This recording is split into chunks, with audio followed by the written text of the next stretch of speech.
जुंपली। वाळवा तालुका हा स्वाभिमानी लोकांचा आहे, सहजासहजी झुकत नाही असा टोला जयंत पाटील यांनी लगावला। एनडी पाटील यांनी सत्तेसाठी कधीही इकडून तिकडे उड्या मारल्या नाहीत असंही जयंत पाटील म्हणाले। जयंत पाटलांच्या या वक्तव्यानंतर अजित पवारांनीही प्रत्युत्तर दिलं। मी महायुतीत असलो तरी विचारधारा कायम आहे असं अजित पवार म्हणाले।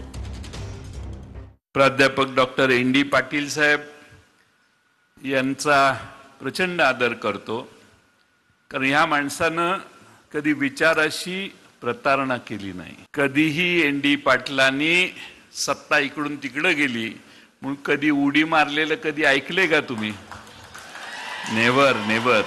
मी दोन्ही दादांना सांगू इच्छितो की हा तालुका हा फार स्वाभिमानी लोकांचा तालुका आहे।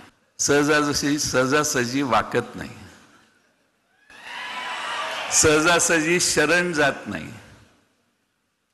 लढाई करायची असेल तर ती करताना कितीही फंदफितुरी झाली तरी जे आहे त्यांच्या बरोबर घेऊन लढायचं, हे एनडी पाटलांपासून सगळ्या स्वातंत्र्य सैनिकांनी आम्हाला शिकवलेलं आहे। मी जयंतराव ज्यावेळेसपासून मी आमच्या महायुतीमध्ये आहे, मी कधी तुमच्या कुणावर टीका टिप्पणी केली? काय कारण आहे? तुम्ही तुमच्या विचाराने चाललं, मी माझ्या विचाराने चाललो, आणि शेवटी आपल्याला साध्य काय करायचंय? महाराष्ट्राचा सर्वांगीण विकास, शिवशाहू फुले आंबेडकरांची विचारधारा, ह्याच्यामध्ये आम्ही कुठं कॉम्प्रोमाइज करतच नाही। आणि त्यामुळे मला तर मगाशी ह्यांची सगळ्यांची भाषणं झाली तसं माझं संकट चाललेलं होतं।